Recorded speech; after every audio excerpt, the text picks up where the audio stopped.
په زابل ولایت کې د وروستۍ امنیتي تحولاتو په ترڅ کې راپورونه وایي چې افغان امنیتي ځواکونو په لسګونه پاکستاني سرتیري ژوندي نیولي دي.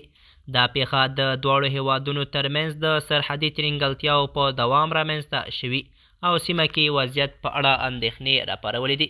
د حقیقت نیوز چینل درنو کتونکو سلام، ستړي مشئ، وخت مو په خیر. په سر کې یادونه کوم که حقیقت نیوز چینل مو نوی سبسکرایب کړئ، په درنښت سره همدا اوس یې سبسکرایب کړئ ترڅو زموږ مهمه او تازه خبره تر ټولو د مخه تر تاسو در ورسیږي. په زابل ولایت کې د وروستۍ امنیتي تحولاتو په ترڅ کې راپورونه وایي چې افغان امنیتي ځواکونو په لسګونه پاکستاني سرتیري ژوندي نیولي دي. دا پیښه د دواړو هیوادونو ترمنځ د سرحدي ترینګلتیاو په دوام رامنځته شوي او سیمه کې د وضعیت په اړه اندېښنې راپارولې. د سرچینو په وینا دغه نیونې د زابل ولایت د سرحدي سیمو په اوږدو کې د ځانګړو عملیاتو پر مهال شوي.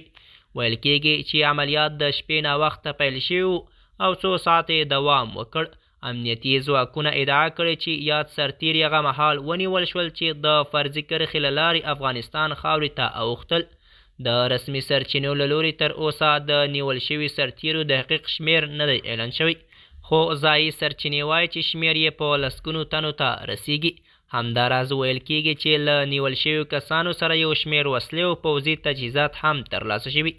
بلخوا د پاکستان لوري تر اوسه په رسمي ډول د دې ادعا په اړه څه نه دی ویلي. پخوا هم د ورته پیښو په اړه دواړو خواو یو بل تورن کړي او هر لوري د سرحدي سرغړونو مسؤلیت پر مقابل لوري اچولی دي.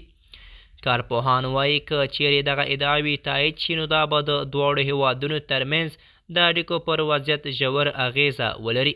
په تیرو کلونو کې هم د سرحدي نښتو، توپچي ډز او هوایي بریدونو راپورونه ورکړل شوي چې له امله یې د پاکستان خواته مرګ ژوبله اوښتې. ځایي اوسېدونکي اندېښنه څرګنده کړې چې روان وضعیت ښایي د ملکي وګړو پر ژوند ناوړه اغیزه وکړي. د حقیقت نیوز چینل درنو کتونکو زموږ د نن ورځې چمتو شوی خبر تر همدې ځای تر بیا مو په الله سپارم.